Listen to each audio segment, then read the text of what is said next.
siang Prof. Fahri. Selamat siang, alhamdulillah sehat. Oke, sekarang udah baru selesai sidang ya Prof ya? Baru selesai keluar dari sidang pendahuluan. Oke, gimana untuk sidang hari ini Prof?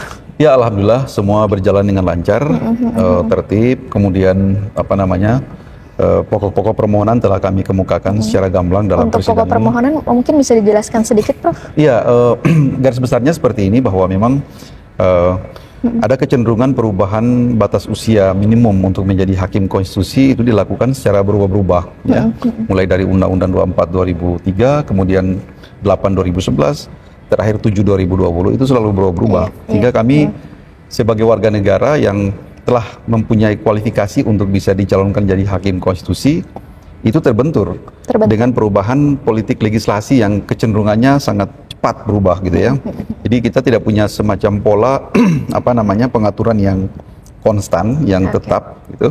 Sehingga semua warga negara punya akses untuk menjadi calon hakim konstitusi atau menjadi pejabat negara gitu. Jadi sebenarnya bukan saja undang-undang Mahkamah Konstitusi yang punya kecenderungan yang sama, tapi hampir semua rumpun lembaga negara yang lain pun sebenarnya mengalami hal yang sama gitu. Jadi kita akhirnya berpikir bahwa mungkin dengan jalan melalui peradilan Mahkamah Konstitusi ada satu koreksi yang total, ada satu koreksi yang kira-kira cukup mendasar agar kedepannya memang pembentuk undang-undang itu harus taat dan tunduk pada kaidah-kaidah pembentukan undang-undang yang baik gitu kan. Jadi itu pokok permohonan yang disampaikan. Ya, kami telah mengungkapkan tadi dalam persidangan yang dipimpin oleh Prof. Saldi Isra tadi, banyak hal sudah kita kemukakan secara terbuka dan telah juga mendapatkan nasihat-nasihat untuk melakukan perbaikan-perbaikan dan pembetulan-pembetulan dalam permohonan yang kita ajukan.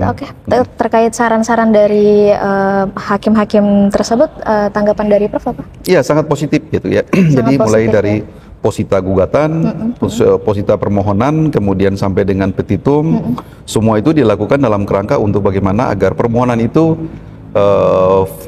lebih visioner gitu loh. Permohonan itu bisa kompatibel dengan hukum acara ataupun kaidah-kaidah yang berlaku di Mahkamah Konstitusi gitu ya. Jadi perbaikan permohonan ini atau nasihat-nasihat yang hakim berikan ini sebenarnya adalah bagaimana memastikan agar proses persidangan itu lancar.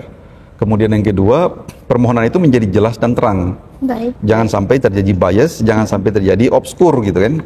Kita tidak mau kalau permohonan dimasukkan tapi nanti pada akhirnya dalam putusannya itu MK mengatakan obscur libel atau kabur gitu ya, itu tidak mau. Makanya dalam undang-undang tentang Mahkamah Konstitusi mekanisme itu sudah diatur sedemikian rupa atau yang kita kenal dengan semacam dismissal proses atau dismissal prosedur untuk perbaikan-perbaikan agar pemohon bisa memperjelas atau membuat terang ya permohonan itu seperti apa. Itu sudah dilakukan oleh hakim tadi secara baik oleh 3 hakim konstitusi. Berarti tanggapan hakim konstitusi juga baik gitu ya. Mungkin terakhir Prof, ke depannya ada harapan apa dari Prof sendiri nih?